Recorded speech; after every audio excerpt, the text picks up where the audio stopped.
Luka Modric! Quand Modric a remporté le Ballon d'Or, le monde entier du football a regardé ses chiffres. Cristiano Ronaldo, 65 buts, 17 passes décisives, meilleur buteur de la Ligue des Champions. Luka Modric, 4 buts, 13 passes décisives. Et moi non plus, je n'ai pas compris. Mais vous savez quoi? Tout le monde était tellement certain que c'était une erreur. Mais personne n'a été capable de m'expliquer ce que Modric avait réellement accompli en 2018. Alors j'ai décidé, je veux savoir. Je veux comprendre ce que Luka Modric a bien pu accomplir en 2018 pour convaincre 180 journalistes de lui attribuer le Ballon d'Or. Alors je me suis plongé là-dedans. À chaque grand match en Ligue des Champions, j'ai analysé 14 statistiques différentes. Les passes, la progression du ballon, les duels, la création d'occasions, tout ce qui permet de mesurer la performance d'un milieu de terrain. Je cherchais ce seul domaine dominant, cette raison évidente qui dirait « oui, c'est pour ça qu'il est le meilleur » et je n'ai absolument rien trouvé. Selon 14 statistiques, Modric n'était pas réellement dominant dans aucun domaine. Bon, oui, solide, absolument, mais le meilleur joueur du monde. Les données ne le montraient absolument pas. Et c'est à ce moment-là que j'ai réalisé que la réponse ne se trouvait peut-être pas dans les performances de Modric, mais plutôt dans la façon dont le Ballon d'Or est véritablement attribué. Car, en examinant le fonctionnement de cette prestigieuse récompense, d'autres éléments surgissent soudainement. Le récit de la Coupe du Monde. La Croatie en finale. Modric capitaine, 10 ans de Messi, Ronaldo, les journalistes qui se lassent, et puis la politique en coulisses des clubs les plus puissants du monde. Je ne dis pas que quoi que ce soit ici ait été manipulé. Ce sont des indices, pas des faits. Mais plus je creusais, plus il semblait que le Ballon d'Or n'était pas décidé uniquement sur le terrain. Et ça m'a mené à une question. Et si on enlevait tout ce qui n'est pas du football ? Et si le Ballon d'Or ne récompensait que ce que l'on peut gagner sur le terrain? Alors, je suis remonté 15 ans en arrière et j'ai analysé ce que ce prix a réellement récompensé historiquement. Puis, j'ai appliqué cela à l'année 2018. Et soudain, la réponse est devenue limpide. Luka Modric a-t-il vraiment mérité le Ballon d'Or en 2018? D'accord, avant de nous perdre dans des théories complexes, nous devons prendre un peu de recul. Il est essentiel de clarifier ce qu'est réellement cette distinction. Le Ballon d'Or n'est pas le prix décerné à l'équipe qui a remporté la Ligue des Champions. C'est à cela que sert le grand trophée. Ce n'est pas non plus la récompense pour le capitaine le plus sympathique ou la plus belle histoire de Petit Poucet. La règle officielle numéro 1, édictée par France Football, est d'une clarté absolue. La performance individuelle, c'est le principe fondamental. Si vous remportez ce Ballon d'Or, vous déclarez haut et fort « J'ai été le meilleur footballeur de la planète cette année, plus efficace que Ronaldo, plus magique que Messi. » C'est une exigence incroyablement élevée et c'est précisément pourquoi les sentiments personnels ne suffisent absolument pas ici. Non, il l'a simplement mérité. Si Modric était vraiment meilleur que ces deux extraterrestres qui ont dominé le football pendant 10 ans comme un jeu vidéo, alors cela doit pouvoir se voir. Non pas dans les articles de presse, mais ici dans les chiffres. Commençons par la théorie la plus évidente, la théorie du maestro. L'idée que Modric contrôle le jeu, qu'il tire des ficelles que nous, simples humains, ne voyons même pas. Pour tester cela, nous examinons les passes progressives. En gros, à quelle fréquence faites-vous une passe qui blesse réellement l'adversaire, qui brise la défense, qui fait avancer le jeu? Voici l'ensemble des milieux de terrain pertinents dans les plus grands championnats européens. Chaque point représente un joueur. En bas à gauche, ce sont les joueurs moyens, les passagers.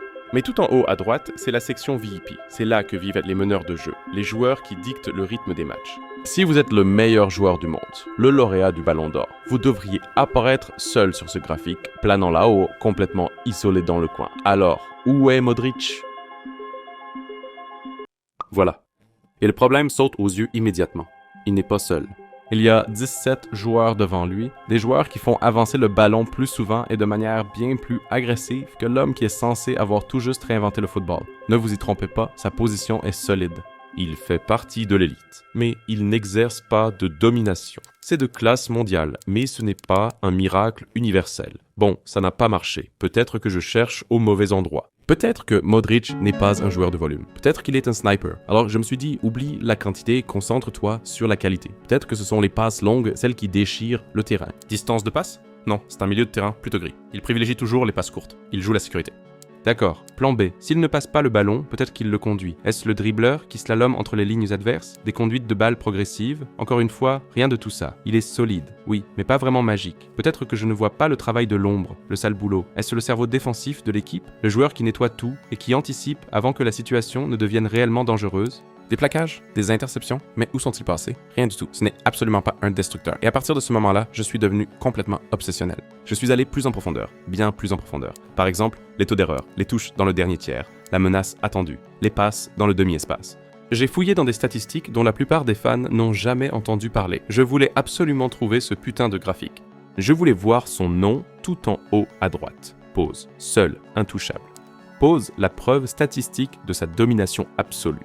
Pause. Mais peu importe à quel point j'ai creusé. Pause, je n'ai pas pu le trouver. Pause. Mais alors, attendez une seconde. Pause, nous oublions l'éléphant au milieu de la pièce. Pause. J'étais tellement obsédé par les chiffres de la Ligue, pause, que j'ai presque complètement ignoré l'évidence. L'année 2018, ce n'était pas une année ordinaire. C'était l'année de la Coupe du Monde, vous savez. C'était vraiment son tournoi, celui-là. C'est pour ça qu'il tient ce ballon, n'est-ce pas? Alors, j'ai fait quelque chose. J'ai pris les 38 matchs de championnat, toutes les données du Real Madrid, et je les ai complètement jetés à la poubelle. Concentration radicale. Il n'y avait que ces 7 matchs en Russie. Et je me suis alors demandé, qu'est-ce qui a rendu Modric si spécial lors de cette Coupe du Monde? La Croatie était l'équipe que personne n'attendait. Ils étaient constamment attaqués, mis sous pression. Modric est petit, il est sans cesse sous pression. Alors, comment fait-il pour jouer quand il n'a pas le temps, quand 3 adversaires sont à ses pieds? J'ai analysé les passes sous une pression extrême. Et là, enfin, on voit un niveau de classe mondiale. Top 10, il est performant quand la pression est maximale. C'est la statistique d'un vrai leader. Mais si l'on s'attarde un peu plus longtemps sur le graphique, on réalise que le top 10 est excellent, que le top 10 est fantastique pour un capitaine croate qui mène son équipe jusqu'en finale, mais le top 10, ce n'est pas la première place. Il y a toujours des joueurs qui sont devant lui. Eden Hazard, par exemple, était statistiquement plus dangereux lors de la Coupe du Monde. Kevin De Bruyne, lui, s'est montré plus précis sous la pression. Alors, si l'on considère que le Ballon d'Or récompense le meilleur joueur du monde, est-ce suffisant d'être simplement l'un des meilleurs dans un seul tournoi ou sur une seule statistique? Est-ce que cela suffit pour détrôner Messi et Ronaldo, ces deux joueurs qui ont dominé ces statistiques pendant une décennie entière comme s'ils provenaient d'une autre dimension? Je regarde ce classement dans le top 10 et tout ce que je pense, c'est ce n'est pas suffisant. Ça ne l'explique toujours pas. J'ai maintenant regardé chaque putain de chiffre, j'ai nettoyé les données et le résultat est frustrant de clarté. Regardez la saison en club, les passes progressives, rang 18. Cesc Fabregas était bien meilleur. Dribble, rang 80. Eden Hazard évoluait dans une autre galaxie. Passe reçue. Était-il l'aimant à ballon? Rang 30. Jorginho était la cible, pas Modric. Duel gagné, rang 485. Bon, mais la Coupe du Monde, son Saint Graal, si l'on se base uniquement sur le temps de jeu, par 90 minutes pour être honnête, qu'est-ce qu'il reste? Les passes, dans le dernier tiers du terrain, il est au 12e rang. Les passes progressives, il est au 16e rang. Même dans sa spécialité, celle des passes sous pression, il n'est que 8e. Et vous savez qui était le numéro 1? C'était Toni Kroos. C'est le même schéma que l'on retrouve partout où je regarde. La conservation du ballon, 20e. L'espace gagné, 14e. Il cite un joueur d'élite partout, mais il n'est jamais le numéro 1 et c'est précisément là que réside le problème. Nous n'attribuons généralement pas le ballon d'or à un joueur qui est dans le top 20 de chaque catégorie. Nous le donnons au meilleur. J'ai vérifié 14 catégories maintenant. Club, Coupe du Monde, attaque, défense, et dans aucune catégorie, Luka Modric n'était le meilleur footballeur du monde. Les données le crient pratiquement. Il n'a pas gagné ce prix parce qu'il était meilleur sur le papier que Messi ou Ronaldo, alors si ce n'était pas la performance, qu'est-ce que c'était bon sang? Alors, je me suis assis là, à réfléchir, en me disant « D'accord, les calculs ne sont pas bons. Qu'est-ce qui m'échappe ?» Et là, une idée m'est venue. Ce n'est peut-être pas du tout un phénomène sportif. C'est peut-être de la psychologie, car nous, les humains, sommes accros aux histoires. On n'y peut rien. Et en 2018, Modric avait l'histoire imbattable, le réfugié, l'enfant qui a grandi entre les grenades, la petite Croatie contre les puissances mondiales. Ça, c'est vraiment digne d'un scénario de film. Et puis, une autre réflexion m'est venue à l'esprit. Si on regarde un peu les années d'avant, Messi, Ronaldo, Messi, Ronaldo, Messi, Ronaldo, peut-être qu'on était tout simplement lassés. Peut-être que collectivement, on avait juste besoin de voir quelque chose de nouveau. Il y a même un terme pour ça, la fatigue électorale. C'est logique, non? Modric était l'exutoire parfait, le non Messi que nous attendions. Pendant un instant, c'était ma théorie. C'est la belle explication, l'explication humaine, mais plus j'y pensais, moins cette explication me satisfaisait. Ça semblait trop simple, trop commode. J'ai donc examiné les listes une nouvelle fois, mais cette fois-ci, je ne me préoccupais pas de savoir qui avait gagné. Je voulais savoir qui avait réellement voté. Le Ballon d'Or est fondé sur une hypothèse très simple, celle de la confiance. Nous partons du principe que ces 180 journalistes du monde entier sont de véritables experts, des gens qui savent parfaitement ce qu'ils font. Alors, j'ai parcouru les listes et mes yeux se sont arrêtés. Les Comores, un journaliste dont le nom est Abdou Boina et le journal Abdallah Comores. Je me suis dit, bon, qui est donc ce type? A-t-il un compte Twitter? Est-ce qu'il écrit de bons articles? Alors, j'ai fait une recherche sur Google pour le trouver. Et c'est à ce moment-là que les choses ont commencé à devenir vraiment étranges. Le journal, Abdallah Comores, il a cessé ses activités en 2012. Il n'existe même plus aujourd'hui. Et le journaliste? Il était impossible de le trouver. La fédération locale a admis plus tard en déclarant « Nous n'avons absolument aucune idée de qui il s'agit. C'est un électeur fantôme. Quelqu'un a simplement inventé ce nom et ce vote. » Mais ça devient encore plus fou. Ce ne sont pas seulement des personnes fictives. Trinidad et Tobago, Lassana Libour, il est bien réel, c'est un journaliste. Et il affirme clairement « J'ai voté Messi numéro 1 ». Il possède les preuves, il a des captures d'écran, mais sur la liste officielle de France Football, Messi apparaît soudainement en 5e position. Son vote n'a pas été une simple erreur de saisie. Ce ne sont pas de petites fautes de frappe. Ce n'est pas un simple faux clic. Ce sont des fissures dans les fondations et une fois que vous commencez à regarder à travers ces fissures, vous réalisez vite que derrière elles se cache un système bien plus fragile que nous ne le pensions tous. Et c'est précisément ici que le récit bascule, car si des votes peuvent tout simplement disparaître ou être purement et simplement inventés, alors une question fondamentale se pose. S'agit-il d'une simple et regrettable incompétence ou bien d'une intention délibérée? Pour l'entourage de Cristiano Ronaldo, la réponse à cette interrogation était d'une clarté immédiate. Il ne voyait pas ces erreurs comme de simples coïncidences. Après l'annonce, la sœur de Ronaldo est allée sur Instagram et elle n'a pas félicité, elle a plutôt posté cette image, Mafia. Elle a parlé d'un monde qui est complètement pourri, de forces obscures qui contrôlent absolument tout. On dirait des mauvais perdants. Normalement, je passerai juste à côté de ça, mais avant de faire ça, nous devons absolument regarder le calendrier. Le timing est primordial ici. Juillet 2018, c'est le moment exact où le mariage se brise. Ronaldo quitte le Real Madrid, il quitte le navire amiral, et surtout, il abandonne la protection de cet homme, Florentino Pérez. Il est absolument crucial de comprendre qui est cet individu.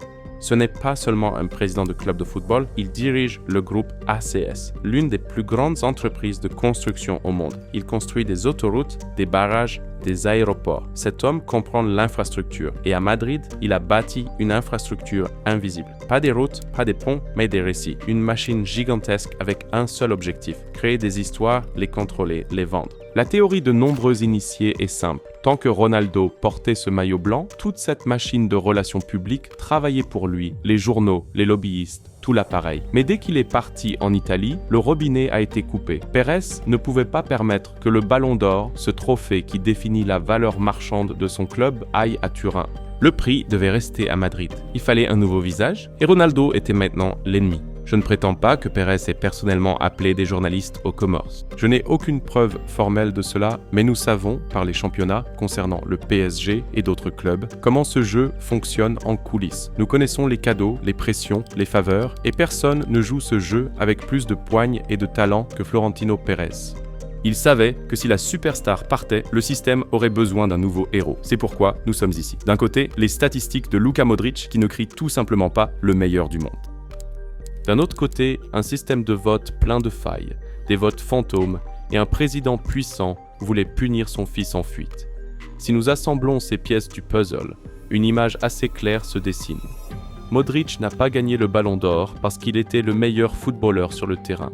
Il l'a gagné parce qu'il était la solution parfaite à un problème politique. Et cela m'amène à une question douloureuse. Si la récompense la plus prestigieuse de tout le football n'est finalement que politique et relations publiques, devrions-nous encore la prendre au sérieux? Nous pourrions juste nous arrêter là. Nous pourrions dire que tout est truqué. Fin de l'histoire. Mais ce serait trop simple pour moi. Je veux vraiment le comprendre. Je veux savoir, y a-t-il un monde où Modric l'a réellement mérité? Et pour élucider cela, je me dois de faire quelque chose d'assez inhabituel. Voyez, le problème avec le Ballon d'Or, c'est qu'il n'y a pas de véritable système. France Football fournit à ses votants 3 critères: la performance et les titres, la classe du joueur et sa carrière. Bon, qu'est-ce que c'est que cette histoire de classe, bon sang? Est-ce ton élégance à la course? La qualité de ta coupe de cheveux et la carrière? Le monde est censé évaluer qui est le meilleur en 2018, pas celui qui a la plus belle histoire de vie. C'est tellement vague, tellement flou. Chaque journaliste peut y interpréter ce qu'il veut, et c'est précisément là que réside le problème. Si je veux déterminer si Modric a gagné de manière équitable, je dois transformer ces notions vagues en quelque chose de mesurable. Il me faut bâtir un système qui réfléchit comme un être humain, mais qui opère avec la précision d'une machine. Très bien, commençons. La performance et les titres. C'est relativement simple à comprendre. Est-ce que vous avez gagné des trophées? Oui ou non? Dans mon système, cela vous attribue des points. Mais, et c'est un point important, seulement si vous en faisiez réellement partie. Si vous avez passé toute la saison sur le banc et que votre équipe gagne la Ligue des Champions, désolé, pas de points. Il faut avoir participé. Ensuite, c'est la performance individuelle qui compte. Ce sont vos statistiques, vos buts, vos passes décisives, vos passes, vos coups de génie. Que faites-vous semaine après semaine sur le terrain? C'est la base, le fondement même. Cela doit absolument être pris en compte. Mais avant de tout compiler, je dois faire un tri, car tout le monde n'a pas eu une chance réaliste en 2018. Premièrement, les défenseurs et les gardiens de but. Je suis désolé, mais regardez les 20 dernières années. Le Ballon d'Or est une récompense offensive, point final. La seule exception fut Cannavaro en 2006, et ce fut une anomalie absolument unique. 2018 n'était vraiment pas une année pour les défenseurs. C'était de notoriété publique. Alors, nous nous concentrons sur les joueurs qui étaient réellement dans la course, les attaquants et les milieux de terrain offensifs. Deuxièmement, et c'est bien plus compliqué, comment comparer Ronaldo à Modric? C'est comme comparer des pommes et des oranges. Ronaldo est un pur buteur. Son travail est de mettre le ballon au fond des filets. Le rôle de Modric est de contrôler le jeu, de distribuer le ballon, de créer des espaces. Si je les mesure tous les deux uniquement par les buts, c'est injuste pour Modric. Si je les mesure tous les deux par les passes, c'est injuste pour Ronaldo. Il est donc essentiel que mon système soit flexible. Pour des attaquants comme Ronaldo, ce qui compte vraiment, ce sont les buts et les passes décisives. Pour des milieux de terrain comme Modric, on attend des passes progressives, un excellent contrôle du ballon et une gestion impeccable du jeu. Chaque poste est évalué en fonction de ce qu'il est censé accomplir, et non pas parce qu'un autre poste fait. C'est plus équitable. D'accord, mais maintenant vient la partie vraiment importante. La plupart des gens qui analysent des choses comme ça font une erreur. Ils traitent chaque match de la même manière. 38 matchs de championnat, tous égaux. 7 matchs de Coupe du Monde, également égaux. Mais ce n'est pas comme ça que nous pensons. Ce n'est pas comme ça que nous nous souvenons. Imaginez un peu, nous sommes en novembre et il pleut à verse. Le Real Madrid joue contre, je ne sais pas, une équipe comme Eibar. Modric fait une passe magnifique et c'est un but. 2 jours plus tard, on a déjà complètement oublié cet événement. Mais imaginez maintenant que nous sommes en pleine finale de la Coupe du Monde, avec 80 000 personnes présentes dans le stade et 400 millions de téléspectateurs qui suivent le match depuis chez eux. Modric fait exactement la même passe et ça, on ne l'oublie absolument pas. Ça reste gravé dans nos mémoires pour toujours. Et ça, ce n'est écrit dans aucun règlement. France Football ne déclare pas que les matchs de Coupe du Monde comptent double, mais dans nos esprits, ils ont une valeur supérieure, bien plus élevée. Et si je souhaite élaborer un système qui reproduise la manière dont les êtres humains réels votent, alors je dois absolument en tenir compte. Je ne peux pas prétendre qu'un match contre Eibar est aussi important qu'une demi-finale de Coupe du Monde, car ce n'est tout simplement pas le cas. Pas pour nous, en tout cas. Alors, j'avais 100 points à distribuer, et je les ai répartis de cette manière. 30 points pour la saison régulière. Ça récompense la régularité. Les joueurs qui performent chaque semaine, qui sont fiables, 30 points pour les titres. Pour la Ligue des Champions, des points pour la Coupe du Monde, des points pour le championnat, aussi des points, parce qu'au final, ce qui compte, c'est avez-vous gagné, et puis 40 points. 40 points pour les grands matchs, les phases éliminatoires de la Ligue des Champions et de la Coupe du Monde des clubs. C'est presque la moitié et c'est intentionnel, car soyons honnêtes, ce sont ces matchs que nous jugeons quand nous demandons qui était le meilleur. Nous ne demandons pas qui était bon en février contre le Levante. On demande qui a assuré quand tout était en jeu. Et si Modric méritait vraiment le Ballon d'Or, alors il doit briller ici et maintenant. Pas à peine devant, pas un des meilleurs. Il doit laisser tout le monde derrière ici. Voilà mon système. 30 points pour la régularité, 30 points pour les titres remportés, 40 points pour les performances dans les grands matchs. Ce n'est pas parfait, aucun système n'est jamais parfait, mais c'est ce qui se rapproche le plus de la réalité du Ballon d'Or, et c'est basé sur la manière dont les êtres humains pensent réellement. Maintenant, nous prenons toutes les données de l'année 2018 et nous les introduisons dans la machine. Voyons qui en ressort. Et les résultats m'ont véritablement surpris. Voici le classement des 10 meilleurs joueurs de l'année 2018, établi en prenant en considération tout ce que nous avons évoqué. La performance individuelle, les titres remportés et bien sûr les grands moments décisifs. Les suspects habituels sont tous là, très proches les uns des autres, mais il faut vraiment chercher attentivement pour y trouver Luka Modric. Il est seulement à la 6e place. 6e place. Mais comment diable est-ce possible? Cet homme a remporté la Ligue des Champions. Il a mené la Croatie jusqu'en finale de la Coupe du Monde. Mon modèle lui a attribué un nombre considérable de points pour cela. Ici, dans les grands matchs, il était fort, vraiment très fort. Mais le problème fondamental réside précisément ici, dans la monotonie du quotidien et le travail de fond. Alors que les autres noms sur cette liste brisaient des records impressionnants semaine après semaine, Modric, lui, en Liga, se contentait souvent d'être simplement fiable et constant. Il semblait fonctionner en pilote automatique, sans jamais vraiment forcer. Mon modèle le démontre sans pitié. On ne peut pas prétendre au titre de meilleur footballeur mondial si l'on ne fait que quelques coups d'éclat, passant le reste de la saison en mode veille. Bon, allons sur le podium. 3e place, Kevin De Bruyne. Une machine, constant, brillant et fiable. Mais 2e place, Neymar. Oui, en 2018, on le détestait pour ses simulations, les mèmes, ses rôles, le drame. Mais pourquoi est-il ici? Parce qu'il joue pour le Paris Saint-Germain. La Ligue 1 est, pour un joueur de son calibre, statistiquement parlant, un véritable paradis. Il accumule les contributions décisives comme d'autres collectionnent les timbres. Mon modèle ne voit que les chiffres bruts, pas la qualité des adversaires. C'est le bonus de la Ligue 1. C'est une faiblesse inhérente au système, et je l'admets sans détour. Mais ce qui est absolument fou, c'est que même avec cet avantage statistique colossal, même avec ce dopage numérique provenant de la France, cela ne suffit toujours pas pour atteindre la première place, car tout en haut, seul, se dresse ici Cristiano Ronaldo. Et quand on y réfléchit, c'est tout à fait logique. Ronaldo est le seul à avoir résolu l'équation dans son intégralité. Il détient le titre majeur, la Ligue des Champions, à l'instar de Modric, mais il possède également des statistiques de performance absurdes, presque surhumaines. Il a brillé durant l'hiver, dominé le printemps et a marqué un triplé contre l'Espagne lors de la Coupe du Monde. Mon modèle cherche désespérément une faiblesse, une faille dans son année, mais il n'y en a aucune. Les données ne mentent pas. Je ne veux absolument rien enlever au mérite de Modric. C'est une légende. Mais sa victoire n'était pas une décision pour la performance, c'était une décision pour le romantisme. Et c'est là que le Ballon d'Or se révèle. Il se présente comme un prix objectif pour le meilleur au monde, mais il ignore les faits, dès l'instant où le conte de fées est plus beau que la réalité. C'est normal. Les histoires comptent, mais au final, cela nous en dit bien plus sur le prix lui-même que sur le joueur. Luka Modric est-il le meilleur milieu de la décennie 2010? Donnez-moi votre avis en commentaire. Si vous ne voulez pas manquer de vidéos comme celle-ci, abonnez-vous à ma chaîne. Ciao et à la prochaine.